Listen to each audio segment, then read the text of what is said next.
Hello everyone, मैं अजय ओझा आप सभी का अजय एकेडमी यूट्यूब चैनल पर एक बार फिर से स्वागत करता हूं। तो बच्चों, जैसा कि क्लास 11th केमिस्ट्री का हम चैप्टर नंबर 1 पढ़ रहे हैं, जिसका नाम है some basic concept of chemistry, जिसके अपने 3 लेक्चर कंप्लीट हो चुके हैं। आज हमारा जो है वो है लेक्चर नंबर 4। इससे पहले वाली क्लास में हमने मूल कॉन्सेप्ट अच्छे से कर लिया। अगर आपने नहीं देखा तो बहुत जरूरी है, आप डिस्क्रिप्शन बॉक्स में लिंक दे रखिए, आप जाकर देखिए, क्योंकि वहां से ही जो है आगे का पूरा खेल आपको समझ में आएगा। मूल कॉन्सेप्ट इस पूरे चैप्टर की ये समझ लो नींव है, ठीक है ना, उसको पढ़ना बहुत जरूरी है। तो अगर आपने नहीं पढ़ा तो आप पढ़िए। और अब हम स्टार्ट करते हैं अगला टॉपिक, परसेंट कंपोजिशन। ठीक है, परसेंट कंपोजिशन का मतलब क्या होता है कि कोई कंपाउंड जो एक से ज्यादा एलिमेंट से मिलकर बना है, उसमें हर एक एलिमेंट्स का कितना कंट्रीब्यूशन है उस कंपाउंड को बनाने में। जैसे कि आपका ये रहा ग्लूकोज C6H12O6, तो इस ग्लूकोज में कार्बन का कितना परसेंट है, हाइड्रोजन का कितना परसेंट है, ऑक्सीजन का कितना परसेंट है, इसको निकालना ही अपन क्या बोलते हैं, इसको परसेंट कंपोजिशन। तो परसेंट कंपोजिशन निकालते कैसे हैं कि मास ऑफ एन एलिमेंट्स, यानी जिस भी एलिमेंट्स का आप परसेंट कंपोजिशन निकाल रहे हो, सपोज मैं यहां पर कार्बन का परसेंट कंपोजिशन निकाल रहा हूं, तो ऊपर मास ऑफ एन एलिमेंट्स, यानी ऊपर मास किसका रखूंगा मैं, कार्बन का। ठीक है, नीचे क्या लिख रखा है, मोलर मास ऑफ कंपाउंड। फिर नीचे हम इस पूरे ग्लूकोज का मोलर मास को रखेंगे। ठीक है, नीचे हम पूरे ग्लूकोज का जो मोलर मास है उसको हम रखेंगे और मल्टीप्लाई किससे कर देंगे, 100 से। तो हमारा क्या आ जाएगा, मास परसेंट आ जाएगा एलिमेंट का, जिसका हम ज्ञात कर रहे हैं। ठीक है, एक एग्जांपल से मैं आपको इसको और ज्यादा क्लियर करूंगा। देखो, what is the mass percentage of hydrogen and oxygen in H2। ठीक है, वाटर मॉलिक्यूल में हाइड्रोजन का कितना मास परसेंटेज है और ऑक्सीजन का कितना मास परसेंटेज है। ठीक है, तो देखो पहले हम इसका मोलर मास लिख लेते थे। तो मोलर मास ऑफ H2 का मोलर मास कितना होता है, 2 हाइड्रोजन है, एक हाइड्रोजन का एग्जैक्ट वेट कितना होता है, 1.008। ठीक है, आप एक भी ले सकते हो, इतना कोई दिक्कत वाली बात नहीं है। और ऑक्सीजन का कितना होता है, ऑक्सीजन का एक का होता है 16, तो कुल मिला के कितना आ जाएगा 18.02। ठीक है, आगे देखो, अब पहले हम हाइड्रोजन का निकाल लेते हैं, फिर हम ऑक्सीजन का निकाल लेंगे।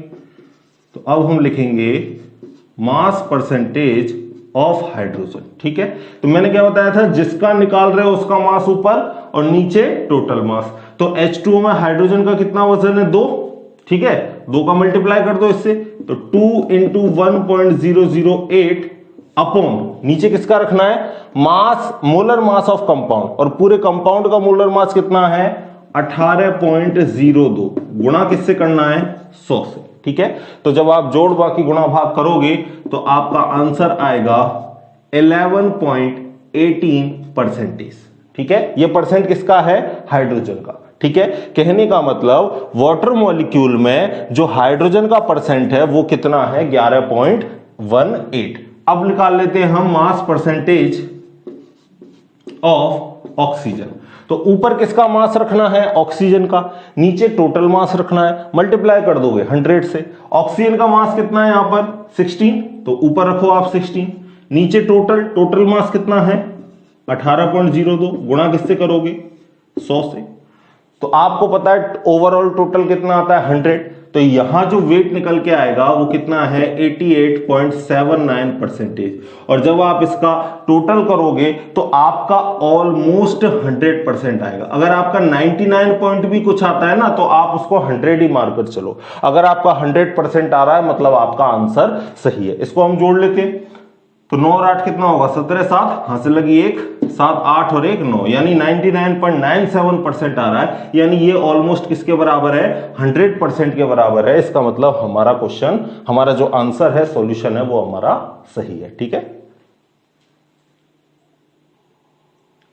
देखो बच्चों, अगला टॉपिक है हमारा एम्पिरिकल फॉर्मूला और मॉलिक्यूलर फॉर्मूला। ठीक है, इन दोनों में डिफरेंस क्या है समझो। देखो, मॉलिक्यूलर जो फॉर्मूला होता है वो तो किसी भी कंपाउंड का एग्जैक्ट फॉर्मूला होता है, ठीक है ना।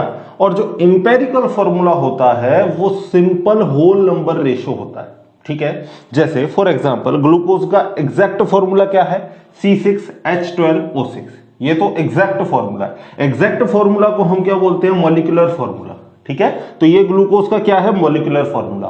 और अगर इसका सिंपलेस्ट रेशियो निकालें तो आपको पता है यहां पर 6:12:6 होगा, तो 6 का भाग लगा दें हम, 6 एकम 6, तो कार्बन कितना आएगा भाई 1, और 6 दूनी 12, हाइड्रोजन कितने आएंगे 2, और ऑक्सीजन कितना आएगा 1।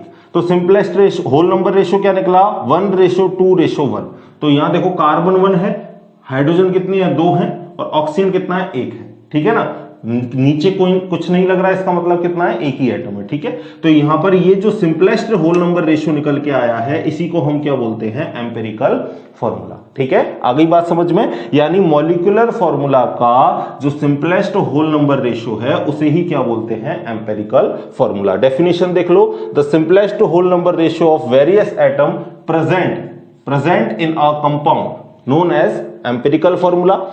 The exact number of different type of atom present in a compound is known as molecular formula. ठीक है, molecular formula में अगर आप n का मल्टीप्लाई कर दो तो ये किसका फॉर्मूला बन जाएगा, सॉरी एम्पिरिकल फॉर्मूला में अगर n का मल्टीप्लाई कर दो तो ये बन जाएगा आपका मॉलिक्यूलर फॉर्मूला। n क्या है यहां पर, सिंपल होल नंबर, ठीक है। जैसे अगर इसमें अपन 6 का गुणा कर दें, इसके लिए n की वैल्यू कितनी है 6, तो अगर इसमें हम 6 का मल्टीप्लाई कर दें तो हमें क्या मिल जाएगा, मॉलिक्यूलर फॉर्मूला मिल जाएगा। देखो 6 का गुणा कार्बन से करो तो कार्बन कितने हो जाएंगे 6, हाइड्रोजन में 2 है तो 2 का गुणा 6 से करो, हाइड्रोजन कितने हो जाएंगे 12, और ऑक्सीजन कितना 1 का गुणा 6 से करो, ऑक्सीजन कितने हो जाएंगे 6। यानी एम्पिरिकल फॉर्मूला में n का मल्टीप्लाई करने से हमको मॉलिक्यूलर फॉर्मूला मिल जाएगा। और अगर n को यहां रखें तो एम्पिरिकल फॉर्मूला कहां जाएगा, नीचे, तो n बराबर क्या होगा, इसको मोलर मास की जगह आप मॉलिक्यूलर फॉर्मूला मास भी बोल सकते हो। n बराबर क्या हो जाएगा, molecular formula mass upon empirical formula mass, ठीक है। इससे आप n की वैल्यू को निकाल सकते हो। आगे क्वेश्चन करेंगे उसमें ये वैल्यू काम आएगी, आप इसका चाहो तो स्क्रीनशॉट ले सकते हो। अब कुछ आप रूल समझ लो जो आपको एम्पिरिकल फॉर्मूला कैलकुलेट करने में हेल्प करेंगे, ठीक है ना। तो देखो कुछ रूल्स मैंने यहां पर आपको डायरेक्ट लिख रखे हैं, आप इनको एक एक करके समझो।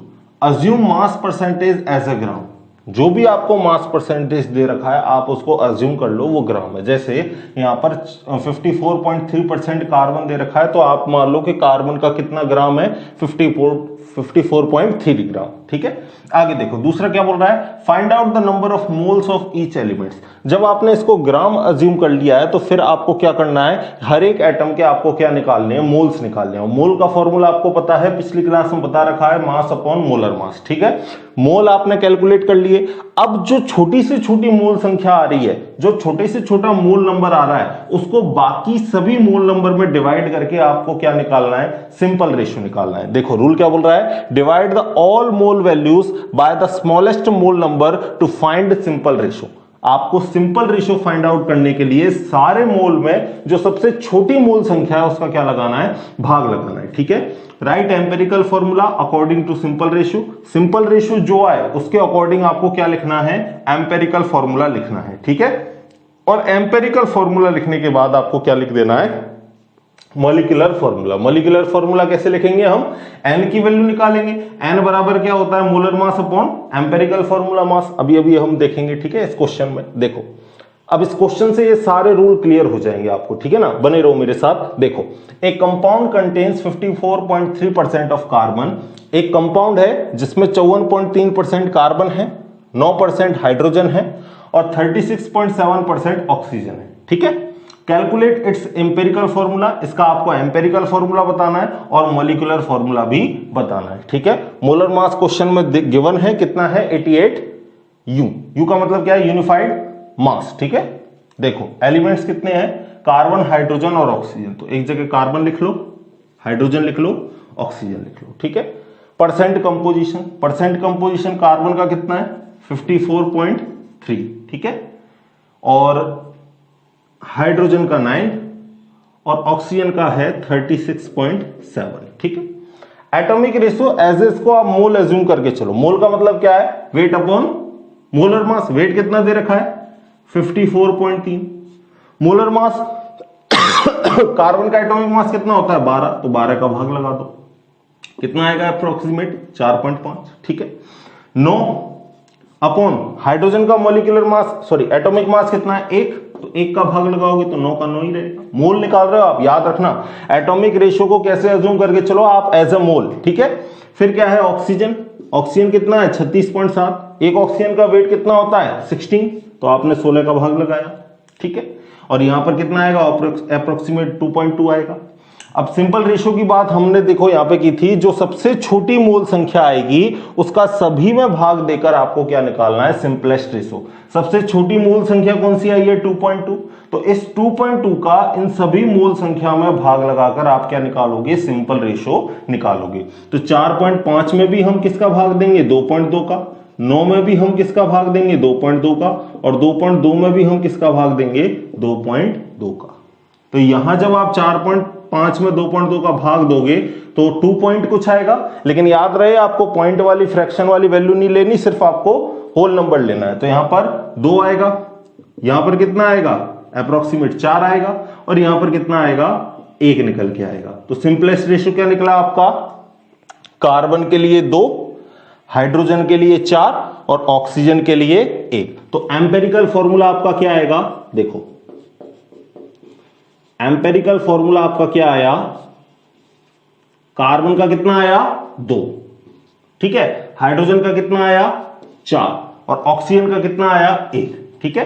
यही आया भाई आपका एम्पेरिकल फॉर्मूला, आपने निकाल लिया। अब इसका एम्पेरिकल फॉर्मूला का मास भी आप निकाल लो। तो कार्बन कितने है 2, 2 इंटू 12, एक कार्बन का कितना होता है 12, तो 12 दूना कितने हो जाएंगे 24, एक हाइड्रोजन का 1 तो 4 का 4, एक ऑक्सीजन का कितना 16, तो यहां कितने हुए 24, 4 और 16 जोड़ोगे तो कितने हो जाएंगे 44, ठीक है, यही होगा। अब आपको n का फॉर्मूला पता है, n बराबर क्या होता है molar mass upon empirical formula mass. तो मोलर मास हमको दे रखा है क्वेश्चन में, कितना दे रखा है 88, एम्पेरिकल फॉर्मूला मास हमने निकाल लिया, कितना निकाला हमने 44, तो 88 में किसका भाग लगा दो 44 का, तो n की वैल्यू कितनी आ गई 2। अब n की वैल्यू आ गई तो मॉलिक्यूलर फॉर्मूला हमारा आसानी से निकाल सकते हैं, क्यों, क्योंकि हमको फॉर्मूला पता है, मॉलिक्यूलर फॉर्मूला बराबर क्या होता है n इंटू एम्पेरिकल फॉर्मूला, ठीक है। तो n की वैल्यू कितनी आई 2, एम्पेरिकल फॉर्मूला हमने निकाल रखा है, ये रहा ना भाई एम्पेरिकल फॉर्मूला कितना है C2H4O, तो 2 का गुणा करो तो C कितने हो जाएंगे 4, हाइड्रोजन कितने हो जाएंगे 8 और ऑक्सीजन कितने हो जाएंगे 2, और ये किसका फॉर्मूला आ जाएगा ब्यूटायरिक एसिड का, किसका फॉर्मूला हो गया ये ब्यूटायरिक एसिड का, ठीक है। कार्बन 4 है 1 2 3 4, ऑक्सीजन 2 है 1 2 और हाइड्रोजन कितने हैं 8, ठीक है। अगला टॉपिक है बच्चों हमारा लिमिटिंग रिएजेंट, जिसको हिंदी में क्या बोलते हैं सीमांत अभिकर्मक, ठीक है ना। नाम से ही क्लियर हो रहा है लिमिटिंग रिएजेंट यानी कुछ ना कुछ चीजें क्या है लिमिट में। देखो इस कुछ चीज को मैं आपको समझाऊं, लिमिटिंग रिएजेंट का मतलब क्या है कि कोई भी जब केमिकल रिएक्शन हो रही है तो कोई एक रिएक्टेंट पूरी तरीके से कंज्यूम्ड हो जाए, यानी पूरी तरीके से रिएक्शन में खत्म हो जाए, उस रिएजेंट को हम क्या बोलते हैं लिमिटिंग रिएजेंट। जैसे एक सिंपलेस्ट एग्जाम्पल लो, ठीक है ना, एग्जाम्पल लो कि आपके घर में मेहमान आए हैं, ठीक है, और मेहमान आए हैं लेकिन शक्कर तो आपके पास 1 किलो है, लेकिन दूध आपके पास केवल 2 ही कप है, ठीक है। तो आप मुझे बताओ कि आप चाय कितनी बना पाओगे, 2 ही कप बना पाओगे भाई, दूध जितना है उतनी जो चाय बनेगी, ठीक है ना, 2 कप चाय बन जाएगी। अब शक्कर चाय भले ही आपकी 10 किलो पड़ी हो, उससे भी हमें कोई मतलब नहीं है, क्योंकि हमारा जो लिमिटिंग रिएजेंट है वो यहां पर क्या हो गया दूध मिल्क, ठीक है, जो हमारे पास सिर्फ कितना है 2 कप, तो हमारा जो प्रोडक्ट बनेगा वो भी कितना बनेगा 2 ही कप बनेगा, ठीक है। यानी इसका मतलब जो रिएक्शन में पूरी तरीके से यूज में आ जाए, पूरी तरीके से कंज्यूम हो जाए, उस रिएजेंट को हम क्या बोलते हैं लिमिटिंग रिएजेंट। और उस रिएजेंट के खत्म हो जाने पर रिएक्शन वहीं रुक जाती है, रिएक्शन आगे फॉरवर्ड में नहीं जाती, ठीक है, समझ गए बात को। देखो अब एक बार इसकी डेफिनेशन देखो, according to a balance reaction when a reagent occurs in a small quantity, जब एक रिएजेंट किस क्वांटिटी में होता है स्मॉल क्वांटिटी में, रिलेटिव टू अनदर, दूसरा ज्यादा होता है एक कम होता है, the reaction stops when it ends, यानी जो स्मॉलेस्ट क्वांटिटी वाला जो सब्सटेंस है वो जब खत्म हो जाता है तो रिएक्शन क्या है, वहीं पर रुक जाती है। उस रिएजेंट को हम क्या बोलते हैं, limiting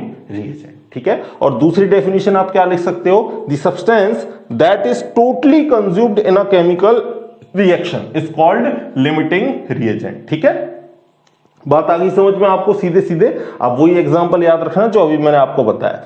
note, limiting reagent is checked only in reactant. अगर आपको कहीं एमसीक्यू क्वेश्चन आ जाए, ऑब्जेक्टिव क्वेश्चन आ जाए और आपको बोले कि इनमें से लिमिटिंग रिएजेंट बताओ, तो याद रहे लिमिटिंग रिएजेंट हमेशा रिएक्टेंट में देखते हैं। भाई रिएक्टेंट पर ही तो डिपेंड कर रहा है प्रोडक्ट कितना बनेगा या नहीं बनेगा। तो आपको लिमिटिंग रिएजेंट कहां चेक करना होता है, केवल और केवल रिएक्टेंट में। याद रखना इस बात को। ठीक है, देखो एक एग्जांपल से इसको और समझते हैं। वाटर मॉलिक्यूल फॉर्म्ड हो रहा है। ठीक है, एक वाटर मॉलिक्यूल बनाने के लिए, या मैं बोलूं कि एक मोल H2O बनाने के लिए हमको एक मोल तो क्या चाहिए, हाइड्रोजन, और आधा मोल हमको क्या चाहिए, आधा मोल हमको क्या चाहिए, O2 चाहिए। ठीक है, आधा मोल क्या चाहिए, O2 चाहिए। ठीक है, ये एक बैलेंस इक्वेशन है कि अगर आपको एक मोल वाटर मॉलिक्यूल बनाना है तो आपको एक मोल हाइड्रोजन चाहिए और आधा मोल आपको क्या चाहिए, O2 चाहिए। लेकिन मैं बोलूं कि मेरे पास हाइड्रोजन एक मोल ना होके आधा मोल है, तो बताओ एक मोल H2O बनेगा क्या, नहीं बनेगा। भाई आधा, एक मोल रिक्वायरमेंट है लेकिन आपके पास है कितना, आधा। तो से केवल आधे मोल से जो H2O का एक मॉलिक्यूल है वो नहीं बन रहा। तो यहां पर आप जब जैसे ही हाइड्रोजन आधा मोल लिया तो जो हाइड्रोजन है वो कैसा रिएजेंट हो गया, यहां पर लिमिटिंग रिएजेंट, क्योंकि हाइड्रोजन पूरा पूरा कंज्यूम्ड हो जाएगा लेकिन फिर भी एक मोल H2O नहीं बनेगा। ठीक है, चलो एक क्वेश्चन और करते हैं, एक न्यूमेरिकल करते हैं, उससे और ये आपका लिमिटिंग रिएजेंट क्लियर होगा। देखो क्वेश्चन ये रहा हमारे सामने, 50 किलोग्राम ऑफ N2 नाइट्रोजन आपको दे रखा है जिसका वजन कितना है, 50 किलोग्राम। ठीक है, जो रिएक्शन कर रहा है कितने किलोग्राम हाइड्रोजन से, 10 किलोग्राम ऑफ हाइड्रोजन से, are mixed to produce NH3। यानी नाइट्रोजन के 50 किलोग्राम हाइड्रोजन के 10 किलोग्राम के साथ रिएक्शन करके क्या बना रहे हैं, अमोनिया बना रहे हैं, NH3 बना रहे हैं। तो पहला पॉइंट क्या बोल रहा है, आइडेंटिफाई द लिमिटिंग रिएजेंट। सबसे पहले तो क्या पहचानो, लिमिटिंग रिएजेंट। लिमिटिंग रिएजेंट कौन है, जो रिएक्शन में कम है, ये जो पूरी तरीके से कंज्यूम हो जाए। ठीक है, दूसरा क्या बोल रहा है, calculate the amount of NH3 formed. और लिमिटिंग रिएजेंट पहचानने के बाद आप मुझे ये बताओ कि कितना अमोनिया बनेगा। ये क्वेश्चन है। क्वेश्चन समझ में आया। देखो पहले हम ऐसे क्वेश्चनों को करने के लिए सबसे पहले हम जैसे जैसे क्वेश्चन बोल रहा है वैसे वैसे उसकी केमिकल रिएक्शन लिखेंगे, केमिकल रिएक्शन को बैलेंस करेंगे, फिर प्रोसेस आगे चलेगा। ठीक है, तो अकॉर्डिंग टू केमिकल रिएक्शन,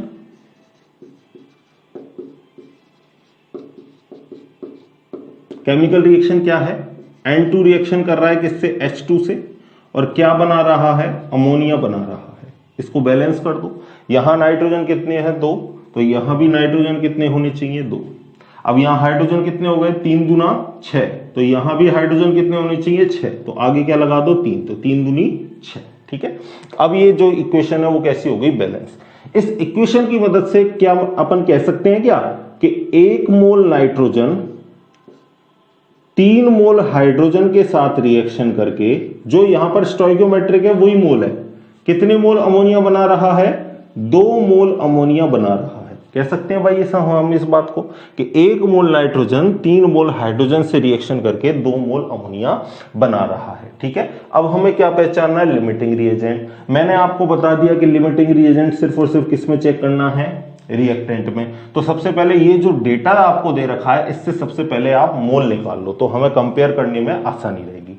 ठीक है, तो पहले मोल्स ऑफ नाइट्रोजन निकालते हैं, मोल्स ऑफ नाइट्रोजन। ठीक है, नाइट्रोजन का वजन कितना है, मास अपॉन मोलर मास, तो मास कितना है, 50 किलोग्राम। मास किस में लेना होता है हमको, ग्राम में, तो 1000 से मल्टीप्लाई कर दो, 50,000 ग्राम हो गया। और नाइट्रोजन का एटॉमिक मास कितना होता है, 1 का 14, 2 का हो गया तो कितना हो गया, 28। ठीक है, यही होगा भाई। दूसरा चेक करो आप, किसका, हाइड्रोजन का,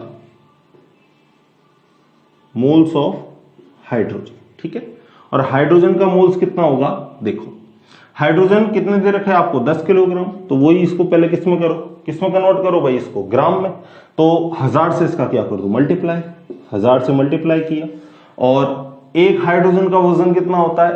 1 ग्राम। अब ये याद आपको रखना है कि अगर हाइड्रोजन एटम दिया होता तो हम सिर्फ वजन में नीचे 1 ग्राम रखते, लेकिन हाइड्रोजन गैस है तो गैस डाई एटॉमिक है तो नीचे क्या रखोगे? 2। ठीक है, तो 2 से कितना दोगे तो ये कितनी बार चला जाएगा? 5000 बार। और 5000 को आप ऐसे भी लिख सकते हो क्या? 5 × 10⁻³ बात तो एक ही है। ठीक है, 50,000 में 28 का दो तो लगभग कितना आएगा? 1786। तो हम इसको ऐसे भी लिख सकते हैं, डेसिमल को लेफ्ट हैंड साइड में पहुंचाएं तो वैल्यू किस में आएगी? पॉजिटिव में। तो 17.86 × 10⁻²। ठीक है, ये हमारा हो गया मोल्स। अब हम ऊपर वाले डेटा से लिमिटिंग रिएजेंट निकालते हैं। हम कह सकते हैं कि 1 मोल नाइट्रोजन को कितने मोल हाइड्रोजन चाहिए? 3 मोल हाइड्रोजन चाहिए। तो हम कह सकते हैं since 1 mole N2 is required 3 mole of H2। तो 17.86 मोल को कितने चाहिए? 3 से गुणा कर देंगे 17.86 का। ठीक है, सो 17.86 मोल 86 × 10⁻² moles of N2 is required 17.86 × 10⁻² × 3। ठीक है, अब 3 का इससे गुणा कर दो तो 6 × 18 की 8 हासिल लगी 1, 8 × 24 और 1 25, 5 हासिल लगी 2, 7 × 21 और 2 23 की 3 हासिल लगी 2, 3 × 3 और 2 5। 2 से पहले पॉइंट लगाना है, पॉइंट लगा दो × 10⁻²। अब आपको पता है कि डेसिमल को हम फर्स्ट नॉन जीरो के बाद में ले जाते हैं, तो हम 5 के बाद में अगर ले जाएंगे तो डेसिमल को हमने कहाँ खिसकाया है? Left hand side. जितना लेफ्ट हैंड साइड खिसकाओगे उतनी वैल्यू पॉजिटिव आएगी। एक स्थान खिसकाया तो 1 पॉजिटिव, तो प्लस के 2 में क्या हो गया? 1 और जोड़ दिया तो हो गया ये 3। यानी हमें कितने मोल्स हाइड्रोजन के चाहिए? 5.358 × 10⁻³ मोल्स ऑफ हमें हाइड्रोजन चाहिए इतने मोल नाइट्रोजन के साथ रिएक्शन करने के लिए। लेकिन क्वेश्चन में हमको कितने मोल गिवन है भाई? 5 × 10⁻³ हमें चाहिए कितने? 5.358। हमें चाहिए ज्यादा और दिए गए हैं कम।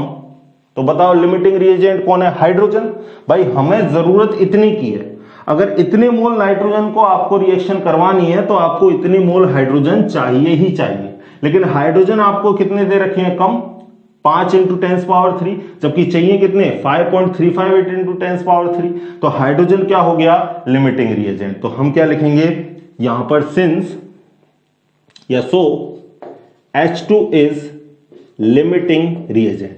अब H2 लिमिटिंग रिएजेंट हो गया तो जो NH3 के जो बनने की मात्रा है वो किस पर निर्भर करेगी? H2 पर। ठीक है, नाइट्रोजन कितना भी ज्यादा हो कोई फर्क नहीं पड़ रहा, क्योंकि जैसे ही हाइड्रोजन खत्म हुआ रिएक्शन वहीं की वहीं क्या हो जाएगी? स्टॉप हो जाएगी। ठीक है, तो पहला पॉइंट हमने क्लियर कर लिया। अब हम पॉइंट नंबर बी को कैलकुलेट करते हैं। Calculate the amount of NH3 form. अब इस रिएक्शन से हम बोल सकते हैं कि 3 मोल हाइड्रोजन 2 मोल अमोनिया बनाता है। कह सकते हैं ना, 3 मोल हाइड्रोजन 2 मोल अमोनिया बनाता है। 3 moles of H2 is formed 2 mole of NH3। 3 मोल 2 मोल बना रहा है, so 1 mole of H2 is formed 2/3 mole of NH3। आपको कितने मोल दे रखे हैं? आपके पास कितने मोल हैं? 5 × 10⁻³ तो आप बोल लिख दो। सो 5 × 10⁻³ मोल ऑफ H2 ये कितने मोल बनाएंगे? 2/3 × 5 × 10⁻³ तो 5 दूनी 10 हो गए, 10 में 3 का भाग लगाओगे तो 3.33 × 10⁻³ मोल्स ऑफ NH3 बनेंगे। ठीक है, तो आपके 5 × 10⁻³ मोल हाइड्रोजन से कितने मोल अमोनिया बनेगा? 3.33 × 10⁻³ मोल्स ऑफ अमोनिया बनेगा। रुको, अभी आपका क्वेश्चन खत्म नहीं हुआ है। उसने आपको मोल नहीं पूछा, उसने क्या पूछा है? Amount of NH3। Moles of NH3 नहीं बोला, याद रहे, बच्चे यही गलती करते हैं। यहां तक क्वेश्चन को छोड़ देंगे, निकल गया अमोनिया, लेकिन उसने अमाउंट पूछा है। अमाउंट का मतलब वेट पूछा है, तो वेट निकालने के लिए आपको पता है मोल बराबर क्या होता है? मास अपॉन मोलर मास। मास कितना दे रखा है आपको?